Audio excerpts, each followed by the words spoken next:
परेश रावल साहब हमारे साथ जुड़ चुके हैं, जाने माने अभिनेता हैं।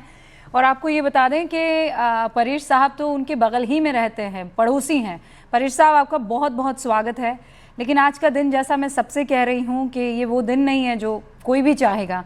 आज धर्मेंद्र पाजी हमारे बीच में नहीं है, लेकिन हम उनकी यादें दर्शकों के साथ साझा कर रहे हैं, वही हंसमुख अंदाज में। आप आज याद कैसे करेंगे धर्मेंद्र को?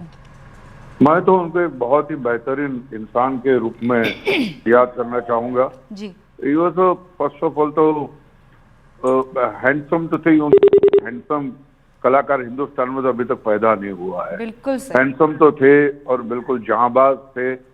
कहीं भी भीड़ में घुस जाना, कुछ भी करना हो तो बेझिझक कर लेते थे। बट वो इंसान बहुत अच्छे। तो मुझे ताजुब इस बात का लगता है कि इतने साल इंडस्ट्री में रहने के बाद, कुछ वाकई फेक लोगों के, खोखले लोगों के साथ रहने के बाद भी उनके अंदर का इंसान जिंदा था, आखिर तक जिंदा था। वेरी वार्म, जेन्युइनली वार्म, कोई बनावट नहीं, नथिंग पुट ऑन। जो होता है, जो उनके दिल में था, उनके चेहरे पे, उनकी आंखों में दिखता था। तो बेहतरीन इंसान था, बेहतरीन इंसान। परेश जी, मैं गलत नहीं हूं ना? आप पड़ोसी भी हैं उनके? हाँ, 2 बिल्डिंग छोड़ के ही मैं रहता। अच्छा, तो ऐसे कभी राब्ता हो जाता था? नीचे चलना फिरना मुझे लगता है वो मुश्किल होगा, क्योंकि नहीं चलना फिरना तो, लेकिन गाड़ी में जब जाते थे हाँ। और मैं बिल्डिंग के बाहर निकल रहा हूँ तो हाय हेलो हो जाता, मैंने हाथ हिला के करते थे। हाँ। बट मैंने तो उनके साथ 3 पिक्चर में काम भी किया है। एक तो डकैत पिक्चर जो थी उसमें था, हथियार नाम की पिक्चर में था, और मेरे ख्याल से सोने पे खतरों के खिलाड़ी नाम की एक पिक्चर थी। हाँ। उनमें उनके साथ था मैं। परेश साहब, बताइए ना, ये जो डायलॉग वगैरह मिलते थे तो उनके डायलॉग कहने का, पढ़ने का अंदाज बड़ा अलग होता था। तो वो जो लिखा जाता था, स्क्रिप्ट होती थी, उसे रटते थे कि नहीं ऑन स्टेज वो एकदम इम्प्रोवाइज कर जाते थे? कभी कभी इम्प्रोवाइज कर जाते थे। हाँ। बट इतना मीठा करते थे कि किसी को कोई एतराज नहीं होता था।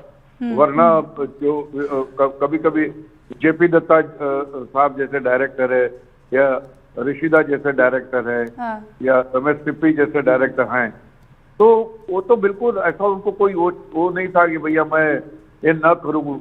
बट कभी कभी मस्ती में है तो इम्प्रोवाइज करते, तो बड़ा खूबसूरत इम्प्रोवाइज करते थे, मीठापन और निखर के आता था उसमें। और कहते हैं धर्मेंद्र पाजी वो शख्सियत थी जो कभी, मतलब जिसमें कभी किसी तरह का कोई बदलाव नहीं आया। अभी मेरे साथ एक फिल्म क्रिटिक बैठे हुए थे परेश साहब, वो ये कह रहे थे, विनोद अनुपम, कि मेरी माँ ने उनको देखा फिल्मों में, फिर मैंने उनको देखा फिल्मों में, फिर मैंने ऐड किया परेश साहब के, मैंने भी देखा उनको फिल्मों में, मेरे बच्चों ने भी देखा। मतलब हर सदी की फिल्म की उन्होंने। या बिल्कुल कोई बदलाव नहीं था उनमें। मैं कहता हूँ बहुत बेहतरीन इंसान थे और आखिर तक रहे। ये बात का बहुत, ये सबसे बड़ा अचीवमेंट है। वरना ये इंडस्ट्री ऐसी है कि कोई भी उसके अंदर नकलीपन आ जाता है, खोटापन आ जाता है, ओछापन आ जाता है। ये इंसान ऐसा नहीं था, ये इंसान ही बेहतरीन था। वाह परेश साहब, बहुत बहुत शुक्रिया हमसे बातचीत करने के लिए।